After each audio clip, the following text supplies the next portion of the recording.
কার ছেলে যদি হয় ওয়ালাদুমান, কার ছেলে যদি হয় ওয়ালাদুমান, তাহলে কার ছেলের কাছে এটা কি হবে? এখানে যেভাবে এজাফতের নিয়ম, এই বাক্যের মধ্যে এজাফতের নিয়ম কার ঘরের সামনে, এইটাও এজাফত, কার দোকানের তালার চাবি, এটা একাধিক তিনটা এজাফতের সমষ্টি হয়েছে একসাথে। ঠিক আছে, একাধিক এজাফতের যে নিয়ম আমরা পড়ছি, এই নিয়মে এইটাই।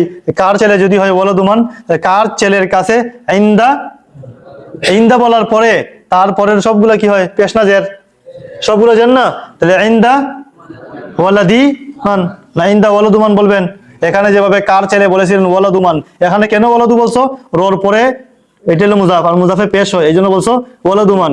আর এখানে তো কার ছেলের কাছে, এখানে ছেলে তো রয়ের আগে মুজাফিলে জের হবে না, কার ছেলের কাছে ইনদা ওয়ালাদি মান, ইনদা বলার পরে আরো একাধিক এজাফতের মধ্যে প্রথম মুজাফ বলার পরে পরের সবগুলো জের না, না পেশা থাকে, পরের সবগুলো জের, তো সবগুলো জের। তাহলে কার ছেলের কাছে আরবি কি? ইনদা ওয়ালাদিমান, কার ছেলের কাছে ইনদা ওয়ালাদিমান। তাহলে কার ঘরের সামনে বলো তো দেখি তোমরা? আমামা, আমামা বাইতিমান, কার ঘরের সামনে।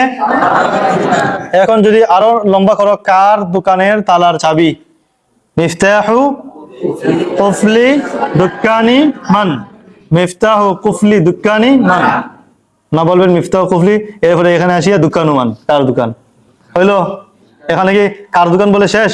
শেষ না তো, কার দোকানের তালার চাবি মিফতাহু কুফলি দুক্কানি মান, কার দোকানের তালার চাবি। বুঝছো তো এটা?